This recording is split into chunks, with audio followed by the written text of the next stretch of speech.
this is Respawn with Krystal. I'm doing the handheld segment, and today I'm going to be talking about the 3DS, which is hot on the market right now. For those who are familiar with handhelds in general with Nintendo, Pokemon is dominating. So everybody knows that X and Y came first as far as like the 3DS, the new look.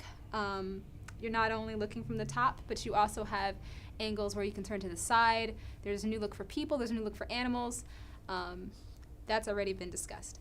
Now, the new dog in town is going to be Omega and Alpha. Sapphire and Ruby was at least one of my favorite. I don't know, have you played Sapphire and Ruby? I know, I got to Black and White and I couldn't quite get past Black and White. But you did play But Sapphire. I did get Sapphire, Sapphire you know, where they did the little, finally changed it to almost third person, but not quite. Yeah, not quite. For those who remember, after playing Sapphire and Ruby, there was this team, or these two teams that were rivals. One would favor Kyogre and one would favor Groudon. Yeah. Groudon? I always pronounced it wrong. But now, thanks to X and Y, we have our mega evolutions. You can expect to see at least 10 new Pokemon that you're familiar with from the previous Sapphire and Ruby franchise that are going to have their own mega evolutions, as will Kyogre and Groudon. So as far as like mega, what do you think about the megas? It's definitely changed the game a little bit in the sense that now you can just build it bigger. Every RPG and every Pokemon wants something bigger, and this is another one that's better. Like something, bigger is better. I don't know if that's necessarily true, but we'll see if that's the case here. You can go ahead and look forward to Alpha Sapphire and Omega Ruby, which will be available in November. I think it's November, right? November. It's for before the holidays, that's for sure. Before the holidays, definitely. So they're going to go ahead and schedule that correctly, just like they did for X and Y. Yeah, same thing. Sure. Oh yeah, so be sure to tune in because we'll be keeping you updated with more trailers.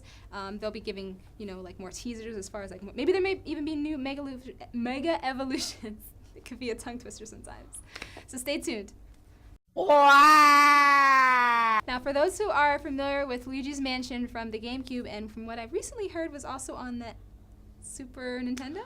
No, that was the old version. The original Luigi's Mansion was back from Super Nintendo. Like, that was before anything came out a long time ago. Okay.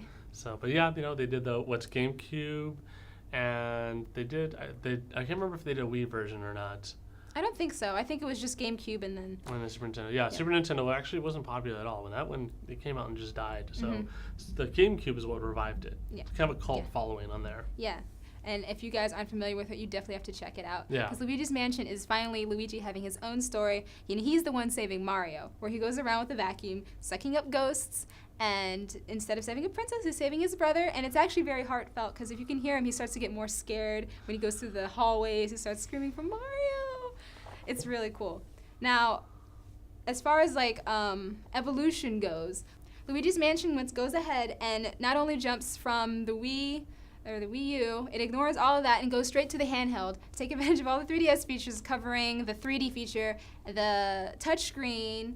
But you're right, it does. It completely goes over the consoles and it goes into something that you could really use that format more of being able to play with the puzzles, especially with the touchpad and with the puzzles rather than using just the dual sticks. And it's one of these games that I think is way overlooked, or as far as like underrated, because it got a very high rating, and it also has a multiplayer feature which is not terrible. It's actually a lot of fun. You have an option where you can talk to the other players. You can call them over if you need help. You can just say hello to them, and at the same time you're also competing and working together to capture ghosts and get top score or something like that. Luigi's Mansion is still available. It was one of the first 3DS games which was released, and I want to stress that you at least check it out, like rent it or something from GameFly. Try it. It's a lot of fun.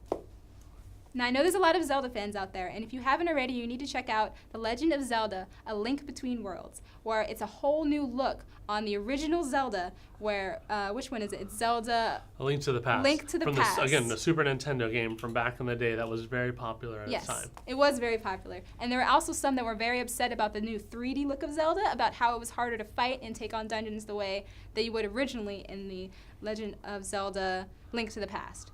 Now, this one goes ahead and takes advantage of 3DS features as well, but as far as like their creativity with the dungeons and the monsters, brings all that back. If you guys were disappointed by the previous Zeldas, I understand your pain, but this one, it totally makes up for it. No, it's definitely a good combination between those who grew up with the old Zelda and those who do the new Zelda, because they still got the old-fashioned dungeon puzzles getting in the way, but they still got the new Zelda things where a lot of the more 3D, the new style puzzle built into it for the handhelds, like I can't remember the Four Winds games back in the day. Yep. So it's got a great combination between both. Yep, there's combination, and there's also a new feature which they added that none of the Zeldas have ever had in the past, where you can merge with the wall, which is a whole new perspective on how you go about playing the game. So it challenges your mind even more, which I love. I always love when they challenge my mind. That's always great. Yeah, it's a great feature because it makes the game playable for multiple times. Yep, I would say so.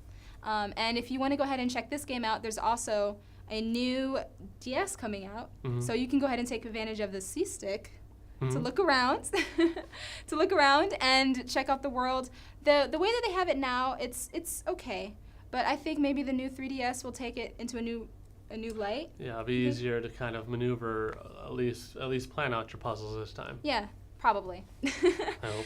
And as far as the new features go for the new DS, that's the name for it right now, at least that's what they're settling on. The new Nintendo 3DS has these two new bumpers. Okay, they have the new bumpers, the ZL and the ZR, and they also have the C-Stick, which will be above the colorful buttons, which they now added, which looks similar to the colored version of the Super NES controller. Yeah. With the red, blue, green, the yellow, the all turbo that fun. one. Yep. Yeah, that was a little old. That was a little old. Well, they brought it back. They're trying to get basically the attention of the older Nintendo games, or Nintendo players. Yeah, they even have that new 3DS. That's the NES edition, where it's shaped like the old Nintendo controller. Did you see that? Yep, I did see that. Yeah, so. Yep, which is also another.